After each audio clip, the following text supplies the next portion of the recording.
Bruce Kulick, and I'm here to share all my experiences about guitar playing and my influences. And if you're watching this, obviously guitar playing and music means something to you, and it's a very important part of my life, and it really changed my life when I was very young. First, I have an older brother, Bob, and obviously he was into some of the folk artists actually in the 60s, and I was fascinated by first an acoustic guitar, people like Bob Dylan and Joan Baez and people like that, and hearing the strumming. But music didn't stay that innocent for too long after that, once the Beatles hit in '63, and I was one of the millions of people across the America taken like complete fascination with the experience of watching the Beatles on the Ed Sullivan Show.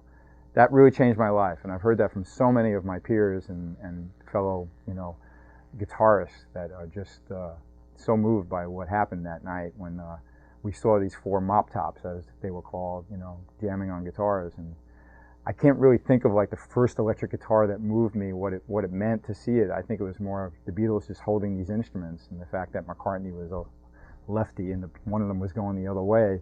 But I just knew I had to have my hands on the guitar. In my household back then in Brooklyn, I was happy just to have, I think my brother had an acoustic and I'd sneak off and play that. I don't think it had a very fancy brand name or anything. But probably the first guitars, once the Beatles happened, then you're really aware of all the different instruments. And I remember being just excited owning a simple, 6-string nylon classical guitar. And I think eventually I sold it to one of my neighbors, actually. I played 2 chords so often on it. The song was actually from one of the 60s bands, Dave Clark 5, but I just did C to F. I did that so often that there were holes in the acoustic guitar right there, right past the E string, the high E string. So just to give you an idea of how important it was for me to actually play those 2 chords and master them. And that's all it took, was really, jamming on those 2 chords, and I felt like I'm on my way. Maybe I'd have if not just meet some young girls, I'd have a career at this, So I think once I saw what a Les Paul was, and I realized what a Fender Stratocaster was, and fell in love with guitars like the SG when you see the Who, and then of course Mountain, the guy used the Les Paul Jr. Leslie West was a big influence. Probably the biggest influences back then with the guitars was obviously Hendrix and the things he did with the Stratocaster and the sound and his whole passion that could come through his instrument was just incredible. And then, of course, I was a huge Cream fan. All the British bands were very influential for me, but I think Eric Clapton and Jack Bruce and what Ginger Baker did to back them was just incredible. And that was one of my brother and mine, my favorite bands that we were just obsessed over. We were just constantly listening to the Cream albums. And obviously, Clapton went through a few different kinds of guitars, the SG, and then he even played a 335, which is a semi-acoustic guitar. But Jack Bruce on an SG bass, an EB3, okay.